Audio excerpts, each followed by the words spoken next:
تو آج ہم بات کر رہے ہیں ڈرامہ سیریل شیر کی 18ویں قسط کا ایک تفصیلی جائزہ لیں گے آج۔ جی ہمارے پاس اس قسط پر ایک تنقیدی تحریر موجود ہے جو کافی گہرائی میں جا رہی ہے، خاندانی بحران، سازشیں اور وہ وراثت کے پیچیدہ معاملات۔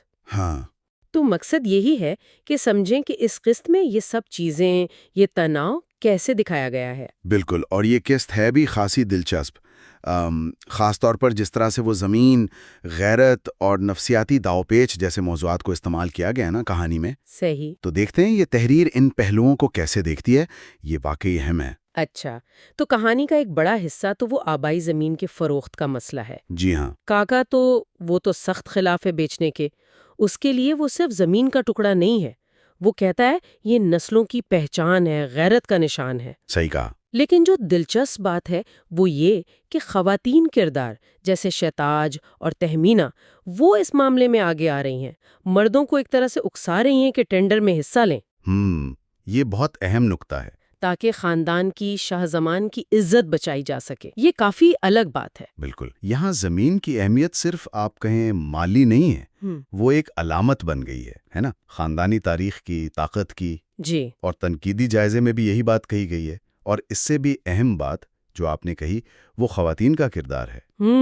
روایتی طور پر تو یہ مردوں کے معاملات سمجھے جاتے ہیں، زمین وغیرہ، لیکن ان کا یوں دخل دینا یہ کہانی میں ایک نئی جہت ہے۔ ہاں، لگتا ہے وہ صرف گھر تک محدود نہیں رہنا چاہتی۔ جی، ایسا لگتا ہے کہ وہ خاندانی طاقت کے ڈھانچے کو چیلنج کر رہی ہیں۔ اور پھر آتی ہے وہ سب سے چونکا دینے والی بات، شیر کی بیماری والی۔ او ہاں، جب ڈاکٹر بتاتا ہے کہ یہ کوئی قتل کی کوشش نہیں ہو رہی، نہیں، بلکہ ایک باقاعدہ منصوبہ ہے، اسے آہستہ آہستہ دھیرے دھیرے ذہنی طور پر ناکارہ بنانے کا۔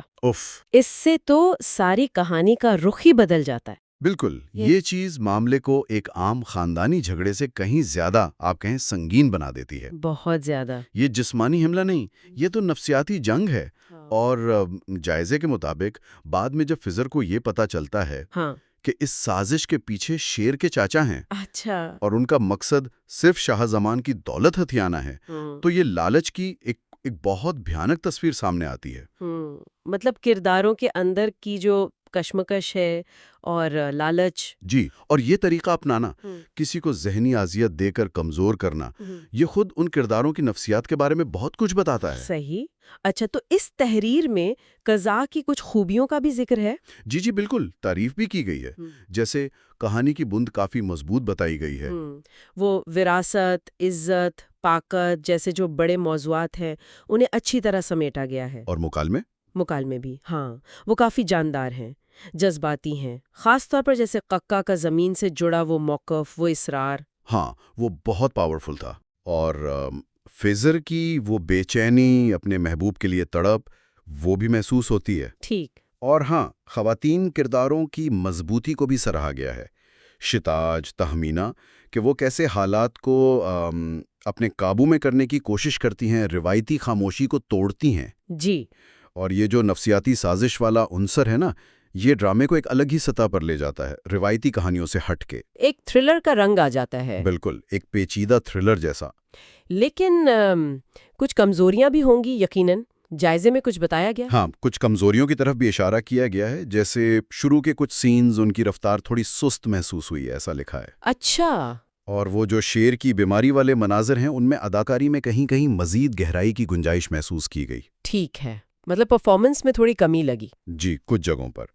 تو مجموعی طور پر جائزہ یہ کہتا ہے کہ یہ قسط ایک دل دہلا دینے والی سازش کو سامنے لاتی ہے۔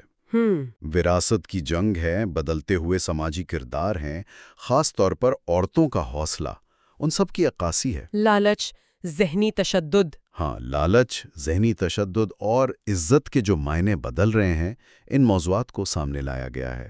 اور اختتام تو ایسا تھا کہ ناظرین یقیناً سوچ میں پڑ گئے ہوں گے۔ بالکل، وہ تجسس تو چھوڑا ہے آخر میں۔ جی۔ تو خلاصہ کرے تو اس قسط کے اہم ترین پہلو نکلے: آبائی زمین کا تنازع، شیر کے خلاف وہ خوفناک نفسیاتی سازش، اور خواتین کرداروں کا غیر معمولی طور پر فعال ہونا۔ ہاں، بنیادی طور پر یہی ہیں۔ جائزے میں چاچاؤں کا مقصد تو بتا دیا گیا، دولت ہتھیانا۔ جی لیکن یہاں ایک سوال ذہن میں آتا ہے جو جائزے میں شاید براہ راست نہیں اٹھایا گیا۔ وہ کیا؟ وہ یہ کہ آخر دولت کے لیے سیدھا راستہ کیوں نہیں اپنایا؟ مطلب قتل یا کچھ اور، کسی کو ذہنی طور پر آہستہ آہستہ تباہ کرنے جیسا پیچیدہ اور تکلیف دہ راستہ کیوں چنا؟ یہ گہرا سوال ہے۔ ہاں، یہ طریقہ اس خاندان کے اندر طاقت اور کنٹرول کی حرکیات کے بارے میں کیا بتاتا ہے؟ اور شاید ہمارے وسیع تر معاشرے میں بھی اس کی کوئی عکاسی ملتی ہو؟ واقعی یہ سوچنے کی بات ہے کہ طاقت حاصل کرنے کے لیے لوگ کس حد تک جا سکتے ہیں اور کون سے طریقے اپناتے ہیں۔ بالکل، اس پر غور کیا جا سکتا ہے۔